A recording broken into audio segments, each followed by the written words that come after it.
చెంచలమ్మ సంతోషంగా ఇంటికైతే వస్తూ ఉంటుంది. సింధూర తన గదిలో గాజులేసుకొని, బొట్టు పెట్టుకొని, పూలు, పసుపు, కుంకుమ పెట్టుకొని ముత్తైదులా అలంకరించుకుంటుంది.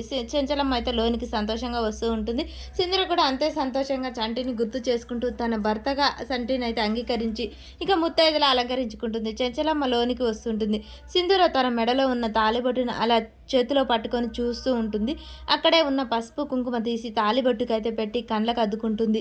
ఈ తాళి నా మెడలో వస్తుందని నేను అస్సలు కలలో కూడా అనుకోలేదు అని చెప్పేసి సింధూర మనసులో సంతోషపడుతూ తాళిని కళ్ళకు అద్దుకుంటూ ఉంటుంది. అలా అద్దంలో ముత్తైదుగా ఉన్న తనను తను చూసి సంబూరపడిపోతూ ఉంటుంది.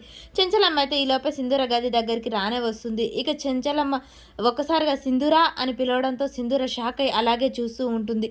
అత్తమ్మ సింధూర తలుపు తీ అమ్మా తలుపు తీ అని చెప్పేసి అనగానే సింధూర అత్తమ్మ అంటుంది. ఏం చేస్తున్నావు అమ్మ గదిలో తలుపు తీ అని చెప్పేసి చెంచలమ్మ అయితే డోర్ దగ్గర నిలబడి 2-3 సార్లు పిలుస్తూ ఉంటుంది.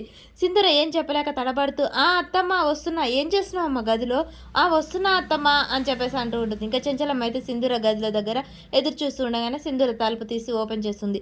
అలా చేయగానే సింధూర అంతలోనే బట్టలు మార్చుకొని మళ్ళీ వితంతుగా బయటికి లోనికి వస్తుంది.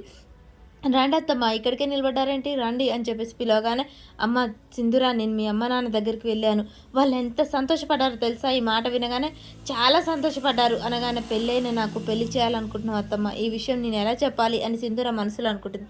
అమ్మ అసలు నిన్న పెళ్ళి అన్న కానించి నువ్వు నీ ముఖంలో ఏదో కంగారు భయము, అసలు ఈ పెళ్ళి నీకు ఇష్టం లేదా అని చెప్పేసి అనగానే సింధూర మౌనంగా నిలబడుతుంది. నాకు తెలుసు అమ్మా నీ భయం, నువ్వెందుకు ఇలా ఆలోచిస్తున్నావు నాకు తెలుసు నీ మనసులో ఆలోచన అని చెప్పగానే సింధూర కంగారు పడిపోతూ ఉంటుంది. చంటి తాళికట్టిన విషయం ఎక్కడ బయటపడిపోతుందో, నా అంత ప్రేమగా నీకు ఎవరు చూసుకోరు, ఇలాంటి అత్తమ్మ దొరుకుతుందో లేదో, భర్త దొరుకుతాడో లేదో అని కంగారు పడుతున్నావా, నువ్వేం భయపడకు, ఇంతకు మించిన ప్రేమని అన్నీ దొరికినప్పుడే నీకు పెళ్లి చేస్తాను సరేనా అని చెప్పేసి అయితే చెంచలమ్మ చెప్తూ ఉంటుంది. చెంచలమ్మ మాటలు విని సింధూర చాలా బాధపడుతూ ఉంటుంది.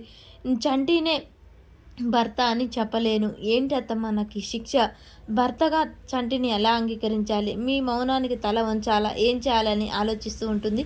అమ్మ సింధూర నువ్వేం భయాలు పెట్టుకోకు, నేను నీకు అండగా ఉన్నాను, ఎప్పటికీ మన ఇద్దరి మధ్య ఇదే ప్రేమ ఉంటుంది అని చెప్పేసి చెంచలం అక్కడి నుంచి వెళ్ళిపోతూ ఉంటుంది. ఒక పనివాడు తాళి కట్టాడని తెలిస్తే మీకు పరువు పోతుంది, మీ మర్యాద దక్కదు, మీ పరువు మర్యాద కోసం తల వంచాలా లేకపోతే చంటి తాళి కోసం నేను ప్రశ్నగా మారాలా, అసలు నాకేమీ అర్థం కావట్లేదు అత్తమ్మ, ఈ చంటి తాళి కట్టినందుకు నేను సంతోషపడాలో బాధపడాలో అర్థం కాకుండా ఉంది అని సింధూర అయోమయంలో అయితే ఆలోచిస్తూ ఉంటుంది.